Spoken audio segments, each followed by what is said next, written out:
ये दरमियान में फ़ोन आ जाते हैं, फिर रुकना पड़ जाता है। तो बात यह है कि मुर्दे की स्टडी कराने के बाद आप जिंदा बंदे पे तजर्बे कर सकते हैं। पहले तो मैं अपने दारों से पूछता हूँ, किधर गए दिमाग आपके, किधर गई आपने स्टडी? आप तो तलीमी हासिल करके हैं। ये जो HEC की हायर एजुकेशन है, सारे गंदे लोग हैं। ये उनकी उनकी एक तंजीम है। गंदे लोग हैं, गंदी स्टडी है, गंदे सिलेबस दे के आपकी कौमों को गुमराह किया गया। ठीक है, तो मुर्दे की स्टडी करवा के जिंदा बंदा पे तजर्बे करना, यार कितने लोगों के ऊपर उन्होंने प्रैक्टिस कर ली, कितने लोगों को उन्होंने मार दिया, कत्ल कर दिया। ये जो कहते थे ना लाश का पोस्टमार्टम करना, बेसिकली मेडिकल को हाईलाइट करने के लिए, आपके जिस्म के साथ तजर्बे करने की बात है। सोचें, पोस्टमार्टम क्या, हम पोस्टमार्टम इससे ज्यादा नहीं कर सकते? हमें मालूम है क्या कैसे किस वजह से मौत हुई। हमको कोई इनकी वाटियों की जरूरत नहीं, हमें कोई इनके सैंपलों की जरूरत नहीं कि सैंपल लेके जाएंगे। ये सैंपल लेके जाते हैं अपने अपने जो स्टूडेंट है उनको पढ़ाने के लिए कि ये देखें यहाँ पे ये ब्लड में ये प्रॉब्लम आ गई, यहाँ पे ये गोली लगी। मुझे ये बताए, दिमाग पे गोली मारता हूँ, जो कहता है ना कि नहीं मैं बताऊंगा इसकी रिपोर्ट, मैं बताऊंगा जी इसकी दिमाग पे गोली वहाँ फलाने हिस्से पे गोली लगी है, इसकी डेथ हो गई है। इसके दिल के हिस्से में गोली लगी है तो इसको डेथ हो गई, इसकी किडनी के ऊपर गोली जाकर लगी है तो इसकी डेथ हो गई। ये बाहर बाहर से पता लग जाता है।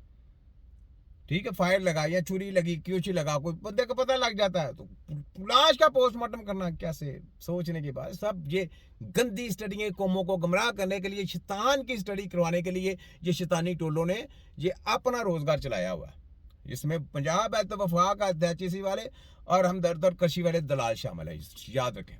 ठीक है, तो मैंने तो नहीं छोड़ना, जिंदगी मौत अल्लाह ताला के हाथ है, लेकिन मैंने तुम्हारी पूरी एक बार वो कहते नहीं पोस्टमार्टम करके ऐसे तुम्हें डंडे के साथ ऊपर लटका के रखना सबको, तुम्हारी ऐसे की तसी छोटा हकीम। ठीक है, ये देखें जरा इंडिया के डॉक्टर की मैं कैसे बयान पे जाता हूँ, देखें।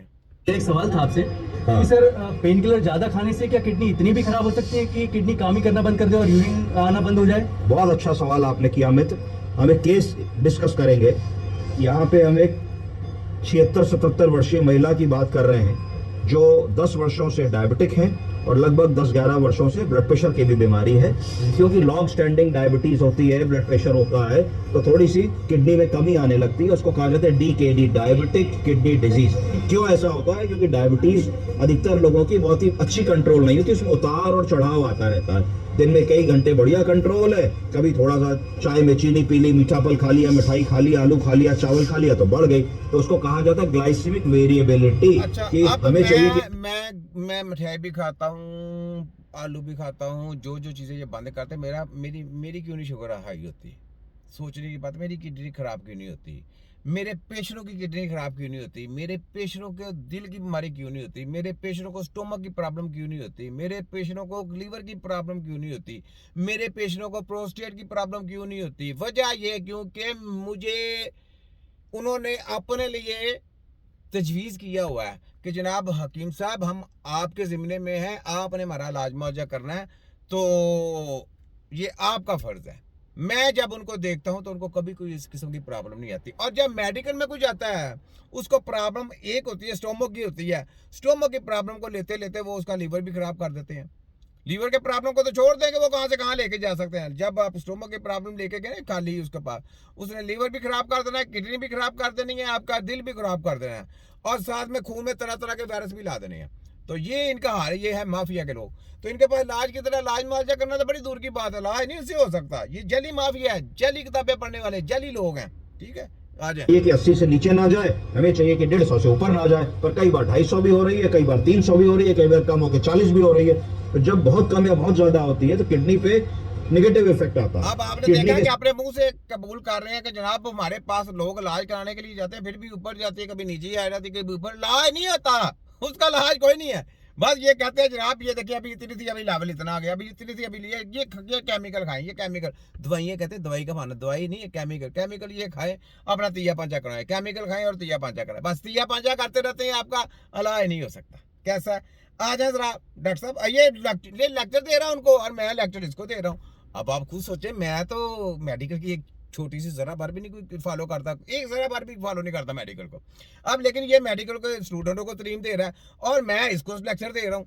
बात तो सही है, और मैं चैलेंज भी कर रहा हूँ कि सामने मरीज रख के खोते के बच्चे जमो को अपने अब्बे के ले गया अमेरिका लंदन जर्मन वाले के डॉक्टरों को, बड़े बड़े को, और साथ तुम भी मिल जाओ, कच्चे चच्चे जितने सारे है ना वो सारे मिल जाए, लेक्चरार जितने भी हैं, सारे सामने पेशेंट होगा।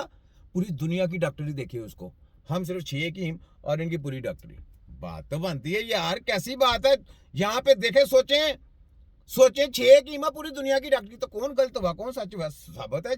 कोर्ट में फैसला है, जो मर्जी कर दे, वहां की अदालत में फैसला है, वहां फैसला कर दे यार, कौन सच्चा कौन झूठा है, सोचने की बात है।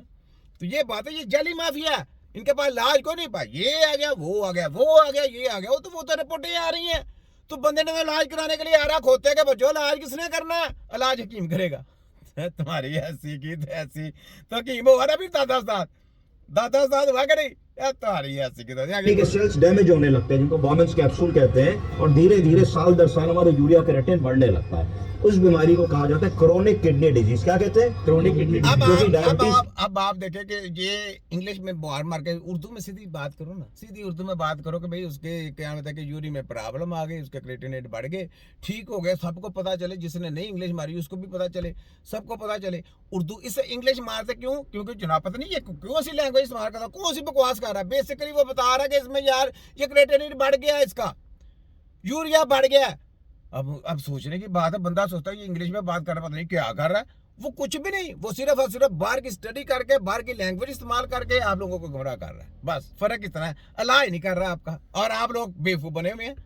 तो बेवकूफ़ बनाए, ये बनाते हैं बेवकूफ़, और साथ में माफिया, साथ में इनके जो गवर्नमेंट के इदारे में बैठे बड़ी बड़ी जो काड़ी बेटे, जैसे वजीर आजम और सेक्रेटरी हेल्थ, फलाना हेल्थ, मिनिस्टर हेल्थ, सारे गेम है, पूरी गेम है, सबकी ऐसी की तैसी फेर के रख दूंगा, छोटा हकीम है। सुने जरा, इसके अंडरलाइन कॉज है तो कहा जाएगा डायबिटिक किडनी डिजीज। क्या कहा जाएगा? Kidney disease.